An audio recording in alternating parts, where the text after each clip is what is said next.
All right, good morning. Today is Thursday, May 15th, 2025. Welcome to this month's Capital Markets Update and Outlook call. We are live on our website as well as all of our different social media pages. If you are here with us live today, or if you are watching in the recording, thank you for taking some time out of your busy schedule to be here with us today. If you are new here, and joining us for the very first time, my name is Eric Hagan. I'm a financial advisor. I am president of Capital Consulting Group, or CCG. CCG consists of myself, of Chief Investment Officer Tom Fox, who you will hear from in just a minute. Financial advisors Dan Oshman and Rana Grant, as well as our client support team, John Knutson and Karen Miller. If you are an existing client or been with us before, you notice that Marilyn Westmark is no longer on the team. She has retired. So we are working to put together a little retirement package for her. So if you have any interest in being part of that, please reach out to me. Would love to include you in that. But the team here, together, our goal is to help individual investors, families, couples. We want to help them make their next financial decision and the one after that a good one. One of the ways that we deliver on that commitment is through today's monthly update.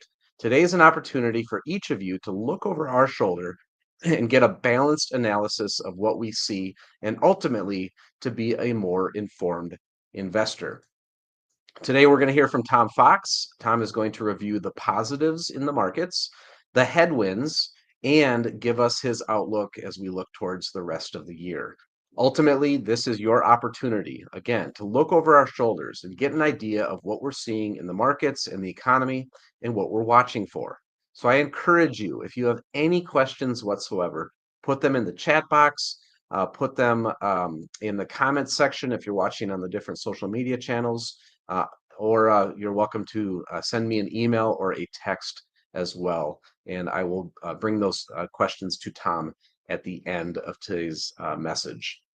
Tom spends all of his time more behind the scenes doing market research, due diligence, running different analyses, really focusing his attention on the economy and the markets. He has over 35 years experience doing this. He has an impressive long resume, as you can see on the screen. And as always, I'm very excited to have him for this monthly update. So again, at the end of today's message, we will have a Q&A section. So if you're watching online, whether live today or in the recording, you are welcome and invited to post any questions in the comments section or to email me directly or text as well. We'd love the opportunity to circle back with you. So with that, I will put our theme for 2025 up onto the screen. I will bring Tom on and welcome, Tom. Hello, Eric. Hello, We've got you everybody. here. All right. I can hear you loud and clear. Wonderful. So thanks for being here. The stage is yours. Thank you. Well, it's another month, so we get to update our year end, all the way to the year end forecast. And of course, we're going to look at all the things that potentially could go wrong. We call that the wall of worry. And then, of course, we have why we should own stocks. But our theme is the times are changing, and they are changing, especially with this new president, President Trump. He's not a guy sitting on his laurels. He is doing many things. He's in the Middle East right now, negotiating huge multi-billion dollar deals with some of the big players over there. And of course, we have the tariffs. We'll talk a little about that. But let's look at the wall of worry, the uncertainties, and there's a phrase out there that the market climbs a wall of worry. There's always worries out there, and so we've seen recently the market do that. But let's look at persistent inflation concerns from tariffs, and if we look at the potential for tariffs, and of course we're getting good news that Trump has lowered China's tariffs, and he's lowering some others, and he's also doing deals with trade deals like the UK. So this is all positive. It's good for the US long term, but it could have some intermediate problems.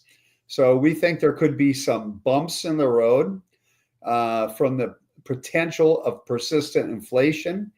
Now we got good news today. The PPI, which is the wholesale inflation number, came out way below expectation. And of course, the last CPI number was better than expected. So we haven't seen yet the tariff situation enter inflation, but there's a reason for that, because companies usually have 3 to 4 months of inventory. So they've been just working through their inventories, and the new products coming over, which they would pay more for depending on where it came from, are still not in the numbers. So I think over the next 2 to 3 months will really say a lot. Now, there's a caveat to that, and that is this, that the market discounts the future. And if we start getting higher inflation, maybe in 2 to 3 months, we could also have deals being lined up in negotiation on the tariffs. And so the market could potentially look through the bump up in inflation and even a slowing economy, which we'll talk about. So we got all the tariff uncertainties, and of course, Trump is wheeling and dealing, the art of the deal. We have some high valuations. The market has moved back up. We'll look at a chart on that. So we've seen pretty fast recovery. It's a V-turn recently, which is good news for all of us who are in stocks. And so we've seen our portfolios respond. And but there are a few areas now that the market's moved up.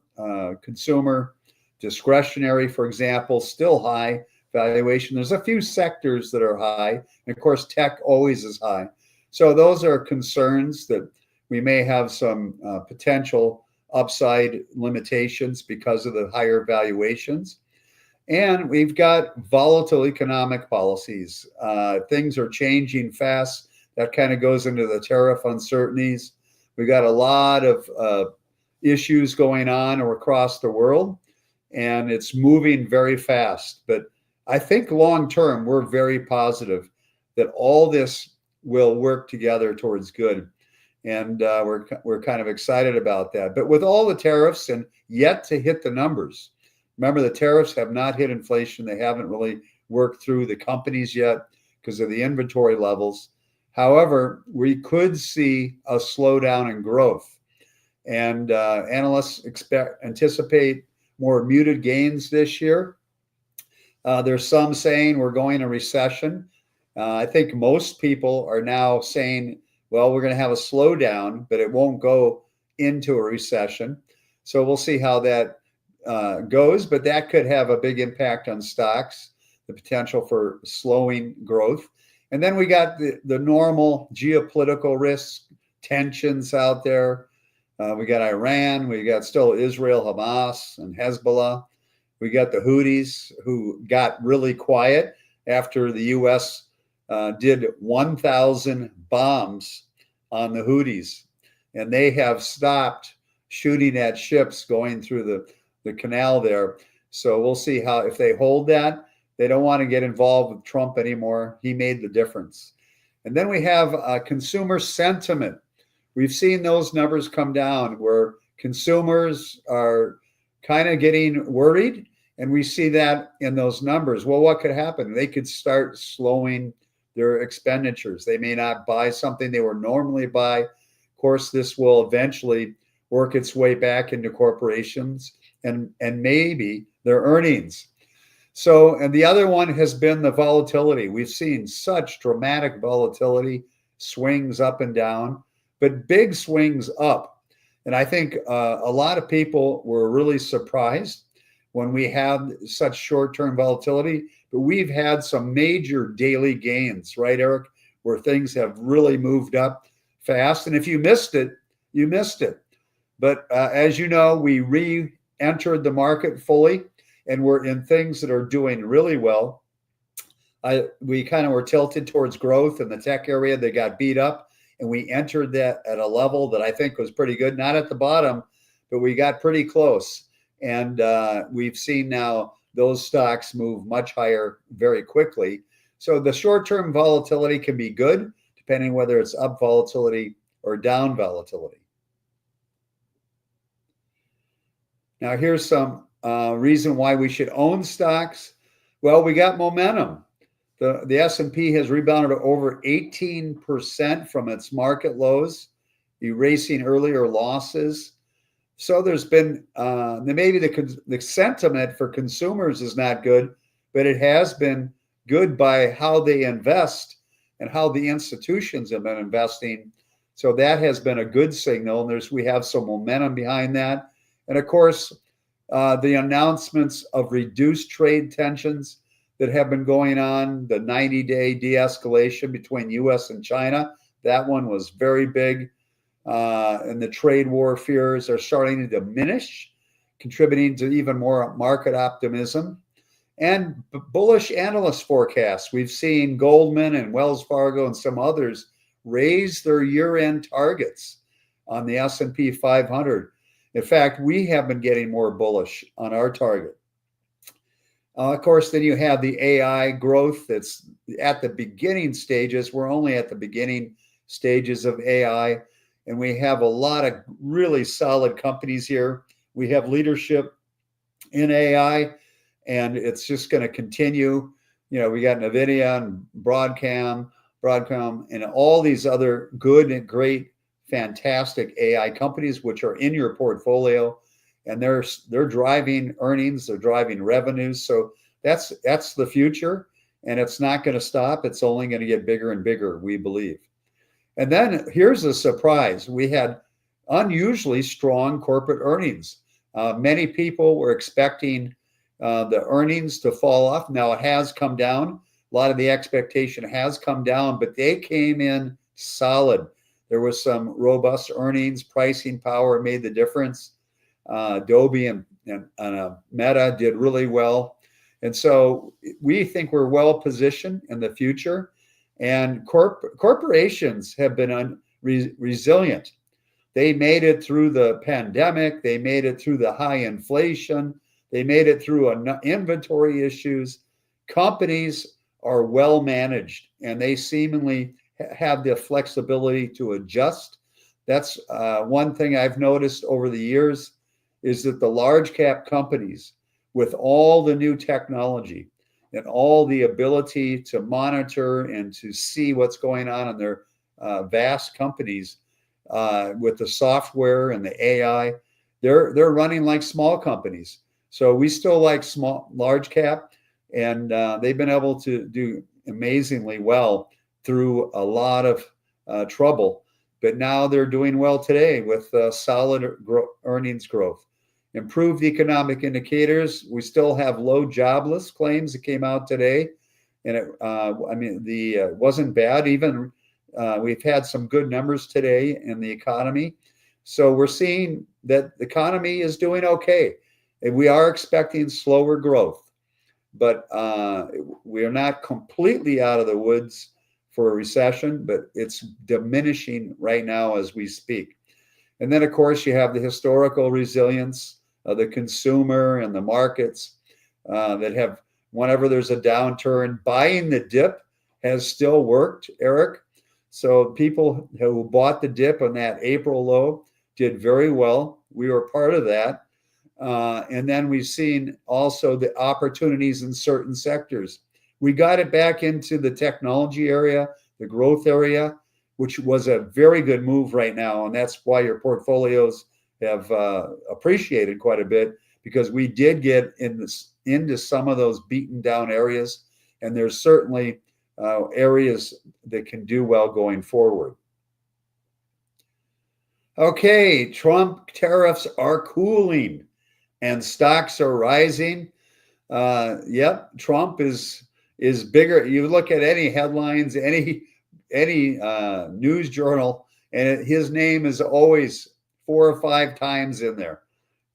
He is making things go. He's quite the business guy. But anyway, it's causing, and here's a big one: U.S.-China to slash tariffs, 90-day reprieve while they go in to negotiate. And so they went to 30%. They were over 100% in tariffs, and they dropped 145%, and they dropped it to 30%. This is one of the reasons for this rally that we have. So Trump can move, and he's a negotiator. And I think we're going to get a deal with India. I think we're going to get a deal with the UK. We already got one with the UK, with Europe Union. I think we're going to get deals. And so this could change everything. Of course, I think the bump in the road, there's a short-term bump in the road when those prices for the tariffs hit for a few months, but hopefully we'll get all these things negotiated. But we're going in the right direction, and this has been really good for the stock market. So here's Polymarket, which has been super accurate in a lot of its betting. You can bet on whether or not there'll be high or low tariffs. And it seems when people put their money where they say they're going to go, they put their money down, it makes it more realistic. In fact, this Polymarket predicted that Trump would win the election. Of course, it was right. So this is interesting. It's been very accurate, this particular betting market called Polymarket. It's where they put their money, where what they think will happen. And of course, you can see that a 75% or even less than 50% is quite a large percentage of where tariffs are going to go. That's good news. So the markets are betting that tariffs are coming down. Here's another reason the stock market rallied. And if you can see, I circled the number of companies that are beating estimates, almost 80%. That's high. That's strong. And it was by a surprise of 8.1%. That was the surprise. That's how much they're beating. So companies have still found a way to do what they do and beat the estimates that analysts put on. This has been really good for the stock market, as well as the tariff diminishing of fear of being tariffed to death. But so this is all happening very quickly, but this is why we have rallied pretty strongly. And if you look at this next chart, you can see the bottom of that red arrow is where the stock market went in April, and look where it's come now. We're over 5,800. I guess we didn't get the numbers on the right side, but you can see it's been a V turn. You can see it came down significantly, but look where it's made back, and we're back at break even for the S&P 500 for the year. So went all the way down. Now we bought in the midst of all that, which I think was a pretty good trade. Wasn't the bottom, but we did get in at a pretty good pricing. So I think we're well positioned going forward. Here's another. We in part of the portfolio, see Magnificent Seven. We own Mag 7, which is the biggest tech companies, and you can see they rallied 33% from the bottom. That is significant. We own a lot of those companies, so this is a reason. I saw that technology got beat up and it became kind of washed out. That's when we started going back in, and we've captured a lot of that through that decision. But you can see that the S&P and especially the Mag 7 are recovered quite a bit. Now, here's another indication. Is there a risk out there? Is there a problem out there? You can see this is high yield credit spreads, how much you're willing to get a higher yield in less quality companies in the bond market. You can see what the spread was 530%. It's come down to 357. That is a good sign. What is it? Because the bond market is pretty predictive. And what it does, it tells us that the risk of a recession is diminishing. This is really good news, because if you have a high risk of recession, you'll see that number pop up, 530 or even higher in basis point spread for high yield. Because you don't know if the companies are going to survive in a high yield environment if we go into economic problems. Right now, this is good news for the stock market. And of course, here's Polymarket, the probability of a recession. And you can see we were up at 66%. heading to DEFCON 4. And we don't want to get any higher than that. But you can see the markets were fearful. And look what's happened. It's gone from 66% probability all the way down to 40. This is good news also for the outlook and also for stocks. So this has been a surprise because everybody thought we're going to head towards a recession. Now the odds are below 50%. So this is another good indicator of what people are starting to think at this moment. Here's a contrarian indicator. And you can see all the way down to February 26th, Eric, you can see it was red. But retail investors got super bearish. The percent of people that were bearish is over 50%. It did hit April 30th, hit a high, and April 2nd, it hit even a higher point. You can see the most bearish since the Liberation Day, if you remember that. And so you can see that investors have been over 50% bearish. Now, historically, this has been a contrarian indicator. When you see lots of retail investors get bearish, that typically means we're getting close to a bottom. And I think right at this point, based on what we know, we think the bottom is in. Now, things could change, but that's based on what we saw. The April lows could be the lows for the year, but we'll see how it shakes out. And of course, again, those inventories and the China exporting, and we'll see how that all comes together, how bad it hits our economy. Is it a lightweight thing or is it going to be a heavier thing? But we'll still see. But this is a good contrarian indicator that our bottom may be in. Here's another one, and that is that PMI services is trending lower, but it's still above 50. What that means is both the S&P and the ISM are both saying that we're still in expansion. So we're still expected to grow. It has come down recently, but you can see the ISM is ticked back up. So we are still in that expansion mode, and we have not gone into contraction. That's saying, hey, it's maybe slowing, but it's not severe enough to think that we could contract into a recession. And inflation may be okay. We're going to look at a lot of inflation numbers. Of course, the core CPI came in better than expected. It had some tougher comps a year ago where we came in really very low, but we're seeing the trend. Remember, the CPI came in much lower than expected, not only in the monthly, but the year over year.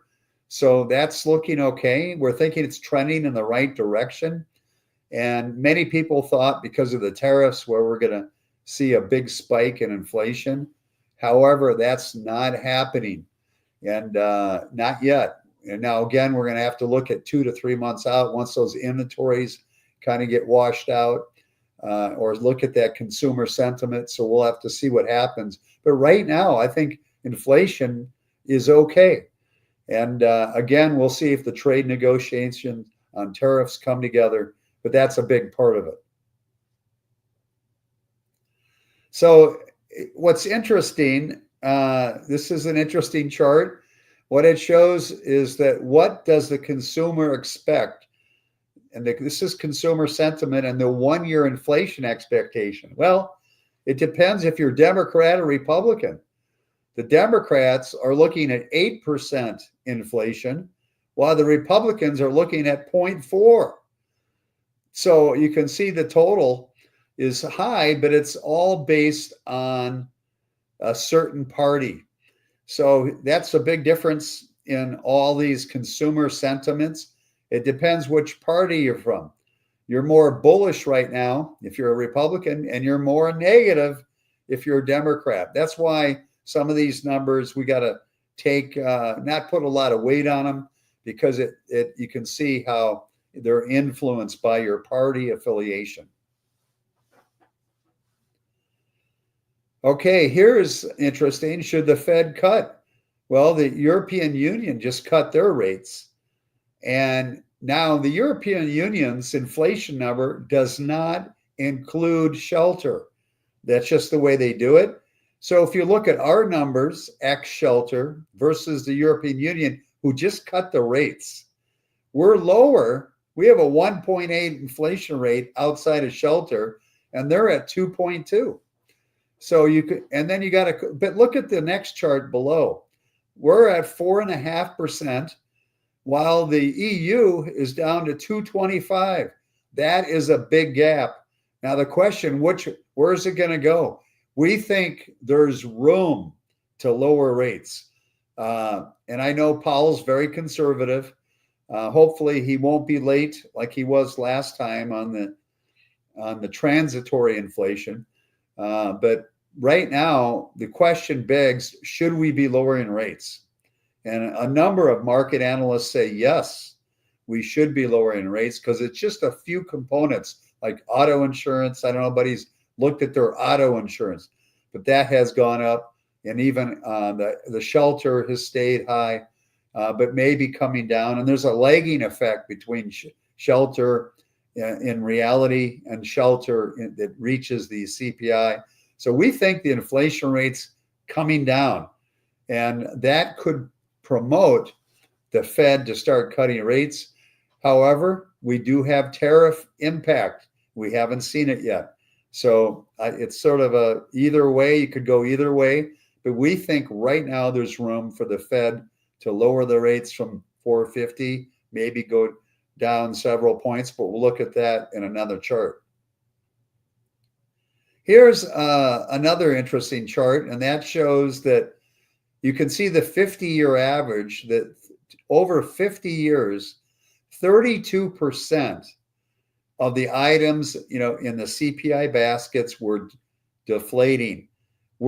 That's the normal. We're at 40. You can see the big jump at the end there, where it went up to 40%.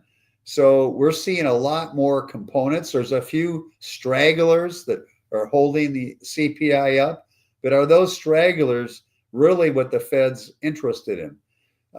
So this is another reason that perhaps the Fed has room to be dovish in the lower rates, which would be positive for stocks. Now, here's another one that could be big. I'm not sure. I haven't researched all the legality, but Trump's executive order to give U.S. most favored nation on drug prices could be huge for the CPI. So 30% to 80% reduction in prices for prescription drugs, pharmaceutical. So we're going to see what happens there, because he's instituting the most favored nation. All that means is that the U.S. will pay the same price other nations are paying for the same drugs.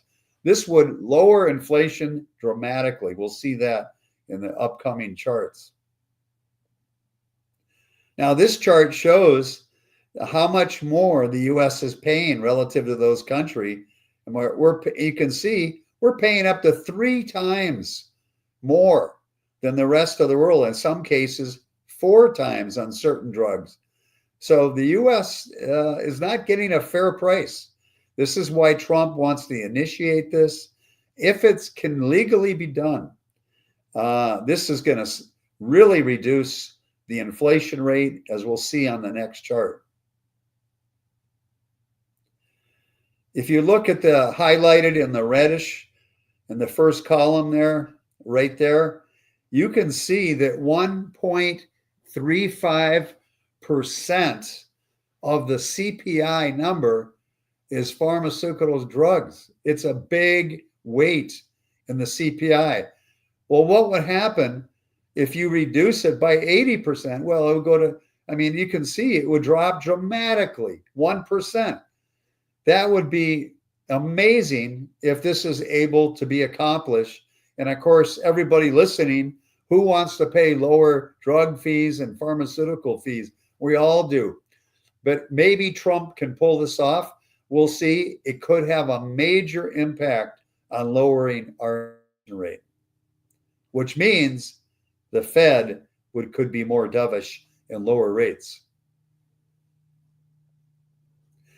All right. What are some reasons for stocks to stall or fall? One is the expectation for rate cuts. It was up to 4.3 at the beginning of the year, or at the beginning here. You can see that it's fallen now just to 2.5%. This is kind of countering all the good earnings, countering all the good things that are going on right now. And and it's also holding up bond prices. We've seen the yields in intermediate bonds, long-term bonds go up again. Mortgage rates are high as a result of this. So this is one of the issues out there, is the expectation is only for 2.5 cuts. It would have to go higher if we're going to see bond prices rally, and we're also going to see it could influence the stock market very positive if that goes back up. And again, all those things on inflation that we talked about. On one side, we've got all, the drug prices coming down. We've got inflation looking good, except for a few components. But then you've got the 2 to 3 month out tariff impact. Or is that just so temporary? The market looks through it.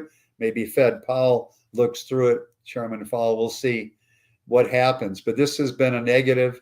Is if that goes higher again, stocks could rally significantly, and bonds. Here's another reason. We're ending a very weak period. Now, this is historical averages. It's a long-term outlook of how stocks have done during this different months. And you can see we're entering that May, October, where it's the lowest return of all the combination of months there. So we are ending what we call a seasonal period where the expectation would be lower for returns. So that's another cautious thing to look at. It doesn't always work, but it does give you an indication when the markets tends to do better than other periods. Here's another, you can see issue that we have, and that we talked about this growth forecast, but here's a chart on it. You can see the shaded brown coming down. Eric's going up, and look at it's come down significantly. So what that says is they're expecting the probability of a U.S. recession is only at 40%, but you can see the growth is starting to slow down. So the left column is the y-axis is 40%. We looked at that in a different chart, the betting market. But you can see the expectation for growth has been coming down. Now, it's not in a recession level, but it does show that the expectation, because of the tariffs, that the market will slow down, consumers will slow down somewhat. That's still got to be worked out. And of course, longer term, if Trump is right in what he's saying, we could end up in a golden age, but we got some risks in front of us at this point. Here's another problem. This is related to the China tariffs. You can see how much the container bookings from China to the US have come down, nearly 50%. Some are saying that it could go to 80%. But of course, now there's been good news on China and US negotiations. So this is a forecast by one group that shows the lighter colored, that, yeah, we may have containers stop coming because of the tariffs, but that could turn around very quickly if the negotiations are successful. So there are a lot of ifs here, but you can see how much has been not coming to the US. So China has just quit shipping a lot of things here, which means our inventories may come down. And of course, it could have an impact on prices. Now, that could be only short term, and a lot of it is being negotiated at this point. So we have a lot to look forward to which way this is going to go. So here's our updated outlook. Hasn't changed a whole lot. We expect the economy to cool. It's going to get weaker because of the tariffs, especially consumer sentiment in the next couple months when the tariffs start hitting some economic numbers. Recession odds were still out there, but they are falling. We looked at that down to 40%. And so we'll see how that comes. We do expect a slowdown. It could be temporary, but we're expecting a slowdown of some level. We're in the camp that we do not think a recession is going to be around the corner unless that something happens where China cannot negotiate with the U.S. or maybe some of the other big countries. So we'll see how that starts. We're expecting high volatility. We've had that already. But that last part of the sentence, expect big moves to the upside. This is why you don't want to be out of the market, because it can happen very fast. If you remember, the S&P was up over 9% in one day. That could happen again if things, let's say China negotiates a great deal with the US and things normalize, you could see this stock market rallying very quickly. So there's going to be volatility. If they stall or something goes wrong, you could see downside moves as well. But I think there's going to be some big upside moves, just like we've already experienced. We already talked about this, I think, last month. The technology stock restart, that's already happened. So we've already seen that. I should put a check by that, Eric, because it has already started to move. Tech stocks, the Mag 7 have already started moving up significantly. And so I forgot to put a little check on there. All right, inflation rises. We do expect, even though the numbers, the PPI and the CPI have come in better than expected, we do think there'll be that tariff hit. How severe, we're not sure, but we do expect it to go up a little bit. But then we expect it to also retreat down as we head towards the end of the year. I am expecting unemployment to rise and maybe head towards 5%, especially if tariffs are stalled or there's some failure in the negotiations of some of the bigger countries that we import from. So I expect that to rise, maybe not up to 5, but I do expect that to bump up. And I do believe the Fed's going to start cutting rates. They're not saying they're not going to cut rates, but they're saying we're just reducing the number. They're kind of in that wait and see, but it's a dovish wait and see. So we expect that the Fed will start cutting rates. When they do that, bonds will rally, stocks will too, but in our bond portfolio, we should see some movement and appreciation in the bond prices as we go forward. Now, again, we haven't changed this. I'm expecting we're about flat right now for the year, but I'm expecting somewhere in that 1 to 10%. I could become more bullish depending upon the tariff negotiations, things like that. I'm kind of tilted more, Eric, towards being more bullish than we were last month. So, but we have a lot of risks out there that we're working through. But I do think we're really positioned well as we move forward to capture some of that upside. Now, of course, there's geopolitical risk and another assassination attempt or whatever. Ukraine, Russia, Israel, Iran, and all the proxies. Then you got China and Taiwan, which is still out there. So we do have a lot of geopolitical risks that could bring the stock market down short term. Usually geopolitical risks don't last long, but they can put some downside volatility in the stock market. But that's the wild card. They're impossible to predict, so we can't really predict it, but I just wanted to list it. That's why it's called wild card. You just don't know. So that's our outlook. But we think we're positioned properly. We made a good decision to get back in and fully invested in stocks, and the groups we're in are doing very well right now. I don't blame you for being a little bit more bullish. Things have changed just a little bit since 4 short weeks ago that we were last on. Yes. And things keep going in the direction. You may see some of my numbers change, but right now we're kind of holding that 1 to 10% return for now. And then we'll see what happens over the next 4 weeks. Lots happening right now. Right.